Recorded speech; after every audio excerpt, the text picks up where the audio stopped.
सत्य क्या है वो जान लेना चाहिए, क्योंकि सत्य है वहीं वो अडिग है। उसका हम वर्णन नहीं कर सकते, उस पे कोई वाद विवाद नहीं कर सकते, और जब तक उसका अनुभव नहीं होता है उसे हम जान भी नहीं सकते। जो भी आपसे मैं बताने वाली हूँ उसे आप जरूरी नहीं कि पूरी तरह ग्रहण करें या मान लें। इस अंधश्रद्धा से तो भगवान बचाए रखे। आजकल अंधश्रद्धा के कारण हम सबका हाल बहुत बुरा है। हो सकता है कि श्रद्धा से थोड़ी देर मन रम जाता है, किंतु उससे सत्य प्राप्त नहीं होता और मन की शांति नहीं। लोग पुण्य कमाने आपके वाराणसी में, काशी में कहां से आते, रास्ते में ही मारे जाते थे। बहुत से डाकू और ठग होते थे, वो उन्हें लूट लेते थे। तो भी ये श्रद्धा कि हम वाराणसी जाएंगे तो वहां जाने से हमारे सारे पाप धुल जाएंगे और हमें बड़ा पुण्य लाभ होगा। हो सकता है महादेव की कृपा से उनको थोड़ा बहुत पुण्य लाभ जरूर होता हो, किंतु जो कुछ भी पाया वो दर्शन मात्र। जैसे कि एक बड़ी सुंदर सी तस्वीर है और उस तस्वीर में, उस चित्र में चित्रकार ने बहुत सुंदर ऐसी सृष्टि रचाई, उसका सौंदर्य देख देखकर अभिभूत हो जाएगा।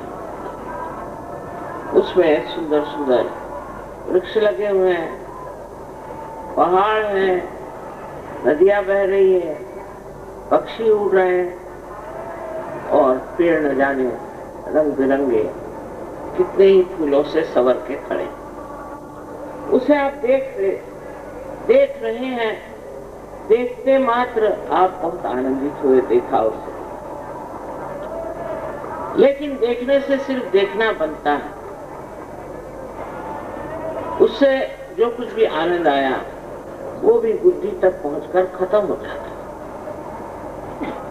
लेकिन वास्तविकता जो उस चित्र में है, जब तक आप उस वर्षा ऋतु में स्नात नहीं होंगे, उसमें नहाएंगे नहीं, तब तक उसकी असली अनुभूति आपको नहीं हो सकती। इसी तरह बाह्यता आप कुछ भी करें धर्म के नाम, पुण्य के नाम में, सत्य के नाम में, वो बाह्य होता है। जब तक उसका आनंद,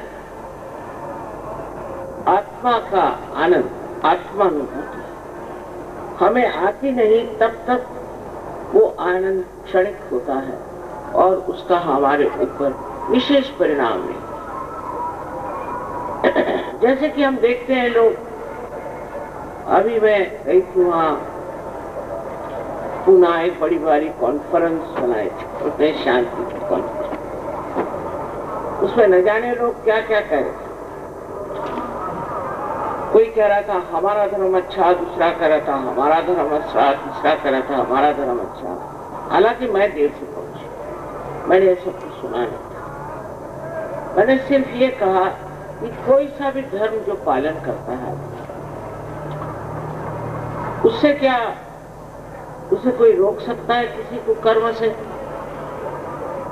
कोई भी धर्म का आदमी हो, उसको छुट्टी है, उसको कोई बंधन नहीं, वो चाहे जो कुकर्म करे और वो करता है। ऐसा तो नहीं देखा कि एक ही धर्म के लोग कुकर्म कर रहे हैं और दूसरे धर्म के लोग बिल्कुल एक कुकर्म कर रहे हैं। यहाँ से वहां तक देखा जाता है कि ये धर्म की जो भाषा है ये बदलनी पड़ेगी। सिर्फ कहने से कि हम फलाना है, हिंदू है, क्रिश्चियन है, ईसाई है, सिख है, जैन है, बुद्धिस्ट है, जो भी हो, उससे कुछ फर्क नहीं।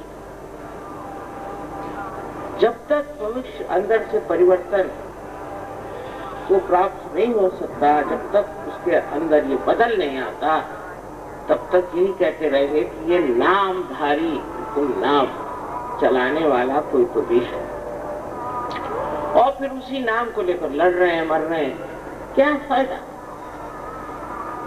आपने असली धर्म को तो पाया ही नहीं। इस बात को पहले समझ लीजिए। क्या आप झूठे बोलते? क्या आप द्वेष नहीं करते? क्या आप दूसरों की चीजें नहीं मारते? क्या आपके मन में पूरी तरह समाधान है? क्या आपके अंदर पूरी तरह से शांति? क्या आपके अंदर प्रेम का स्रोत निर्वाज बगैर किसी अपेक्षा के बढ़ता है? वैसे बहते रहता है? ऐसे तो नहीं होता जैसे साधु संतों का हाल था, जैसे सूफियों का हाल था। वो तो आपका हाल होता नहीं है। तो जो धर्म करके आप अपने को बड़े धार्मिक कहलाते हैं, पहले जानना चाहिए कि धर्म अंदर जागना चाहिए। जब तक ये धर्म हमारे अंदर नहीं जागेगा, तब तक हम एक आडंबर में छिपे। ये मान लिया कि हम बड़े धार्मिक हैं और सोच लिया कि हम बड़े अच्छे बुरे की बात हम नहीं कहते, पर असलियत में आप जो हैं वो बहुत ऊंची चीज है। आप क्या है? आप ये शरीर, बुद्धि, ये मन, अहंकार, ये बेकार के संस्कार, ये नहीं है। आप एक शुद्ध आत्मा हैं, और जब तक आपके अंदर ये आत्मा स्वरूप नहीं आएगा, तब तक आप परमात्मा को तक नहीं पहचान पाएंगे। कुरान में मोहम्मद साहब ने कहा हुआ कि जब तक तुम अपने को नहीं जानोगे, तब तक आप परमात्मा को नहीं जान सकते। और हमारे तो शास्त्रों में लिखा ही है कि आत्मा को जानो, आत्मा में उतरो, आत्मा को पहचानो। इसी तरह बाइबल में लिखा है अपने को जानो, नो थायसेल्फ। न जाने कितने बार लिखा गया कि अपने को जानो। लेकिन झगड़ा करो ऐसे कहीं नहीं लिखा, लड़ाई करो ऐसे कहीं नहीं। न जाने कहां से ढूंढ के निकालते हैं आए थे, और जिसके कारण हम धर्म के लिए लड़ रहे हैं, परमात्मा के नाम पर हम लड़ रहे हैं। उसी से नहीं मन भरा तो भगवान के नाम पर पैसा कमा रहे हैं, उसको बेच रहे हैं हर जगह। क्या परमात्मा को बेच सकते? सच बात है कि बिल्कुल नहीं बेच सकते, लेकिन हम बेच रहे हैं परमात्मा को।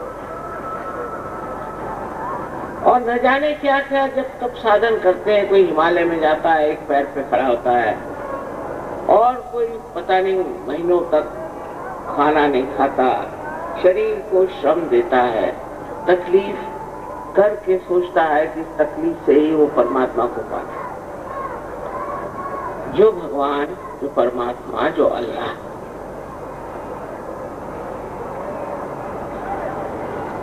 जो एक परम पिता परमेश्वर है, वो आपके पिता से कहीं अधिक प्रेम करता है आपसे। उसके हृदय में आपके लिए बहुत बड़ी जगह है। क्या वो चाहेगा कि उनसे मिलने के लिए आप ये सब दुनिया भर की चीजें करें, अपने शरीर को दुख दें, तकलीफ दें, मारपीट करें?